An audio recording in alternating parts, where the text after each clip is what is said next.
కావాలని మీ కలను నెరవేర్చుకోండి. సంప్రదించండి హెగ్డే ఫెర్టిలిటీ, హైదరాబాద్, తెలంగాణ. అధ్యక్ష, నాకు అవకాశం ఇచ్చినందుకు మీకు ధన్యవాదాలు అధ్యక్ష. ఈరోజు నేను కాలువల గురించి మాట్లాడదలుచుకున్నా. గత ప్రభుత్వము 10 సంవత్సరాలలో కూడా ఎక్కడ కూడా కాలువలలో పూడికలు అనేది తీపియలేదు. మరి ఈరోజు మన ప్రజాప్రభుత్వం అధికారంలోకి వచ్చింది కాబట్టి ONM కింద పెట్టి కాలువలలో పూడికలు తీపియాల్సిందిగా మీ ద్వారా నేను సంబంధిత మంత్రివర్యులను కోరుతున్నా అధ్యక్ష. మేము సొంతంగా కూడా చాలా కాలువలలో పూడిక దిగడం జరిగింది. కానీ ఇంకా కూడా ఆల్మోస్ట్ ప్రతి ఊర్లో కూడా ఈ సమస్య ఉంది. ఒకవేళ నీళ్ళు వచ్చినా కానీ ఇది కాలువలలో పూడిక దిగకపోతే నీళ్ళు అనేది ఆ ప్రెషర్తో వెళ్ళట్లేదు అధ్యక్ష. ఇది అందరికీ కూడా ఉన్న సమస్య కాబట్టి మన ప్రజాప్రభుత్వంలో ONM కింద పెట్టి దీన్ని చేపియవలసింది కోరుతున్నా. మరి ఇదే కాదు, నేనేదో మాట్లాడితే దానికి కూడా అంటే మీ ప్రభుత్వాన్ని వీళ్ళ ఎమ్మెల్యేలే అడుగుతుండ్రని అంటున్నారు. మరి అడుగుతాము. 10 సంవత్సరాలు మా ప్రభుత్వము ఉండుంటే అది వేరే ఉండేది. మీ ప్రభుత్వం ఉంది, మీరు చేయలేదు కాబట్టే ప్రజలు మాకు అధికారాన్ని చేపట్టిండ్రు కాబట్టే మరి మేము అడుగుతున్నాం అధ్యక్ష. వాళ్ళు కనుక చేస్తుంటే ఇప్పుడు ఆ పరిస్థితి అనేది ఉండకపోయేది కదా. అది ఒకసారి ఆలోచించాల్సిందిగా నేను కోరుతున్నా అధ్యక్ష.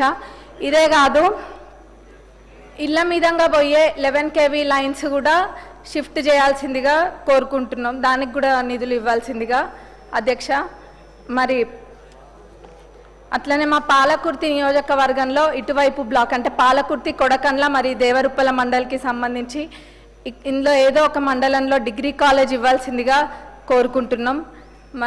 ముఖ్యంగా ఇంకొకటి ఏం చెప్పదలుచుకున్నా అంటే గతంలో వాళ్ళు ఏం చేసిండ్రో చేయలేదో పక్కన పెడితే ఈరోజు ప్రజాప్రభుత్వం అన్ని రంగాలలో ముందుకు తీసుకెళ్లాలనే సంకల్పంతో మన ప్రభుత్వం ఉంది.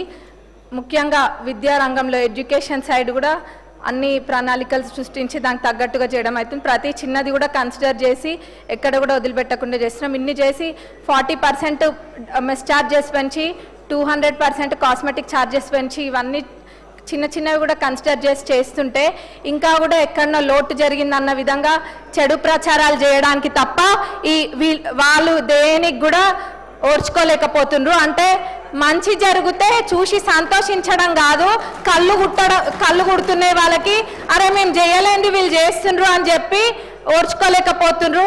అక్కడిక్కడ వీళ్ళని ఎగేసి పంపుడు తప్ప వాళ్ళు ఏం చేయట్లేరని నేను ఈ సభ ద్వారా మీకు తెలియజేస్తున్నా అధ్యక్ష. మీ ద్వారా అందరికీ తెలియజేస్తున్నా. మరి వాళ్ళు కనుక అన్ని చేస్తుంటే మేమైతే ఎత్తుకపోయి మా ఇంట్లో అయితే పెట్టుకోలేదు కదా అధ్యక్ష. మా ఊళ్ళో అయితే ఎత్తుకపోయి ఇళ్లలో అయితే పెట్టుకోలేదు కదా. సామాన్ అంతా వాళ్ళు చేసినవి ఇన్ఫ్రాస్ట్రక్చర్ అయితే బిల్డింగ్లను అయితే మేము కూలగొట్టలే కదా వాళ్ళు చేసి ఉంటే ఎక్కడైనా. అదే వాళ్ళు కూడా ఒకసారి ఆలోచించాలి అధ్యక్ష. మరి ఒకళ్ళని అన్నే ముందు అంటే ఒకళ్ళని క్రిటిసైజ్ చేస్తే వాళ్ళు హ్యాపీగా ఫీల్ అవుతారంటే we are leaving it up to their wisdom. ఇది గమనించాలి. ప్రజాప్రభుత్వం అన్నీ కూడా చేస్తుంది. మరి మహిళలను కూడా ముందంజలో తీసుకెళ్తుంది. నేను ఒక ఊరికి వెళ్తే అక్కడ ఏదో ఇట్లనే పిల్లలది ఉంటే మహిళలు కూడా వచ్చిండ్రు. వస్తే మరి మీకు వడ్డీ లేని రుణాలు వస్తున్నాయా అంటే వస్తున్నాయి అని చెప్పినారు. చాలా సంతోషం వేసింది. ఎవరైనా వచ్చిన వాళ్ళు ఒకళ్ళిద్దరు చెప్పండి అంటే అక్కలు తీసుకుంటారు కానీ నోరు మటుకు గదపరు.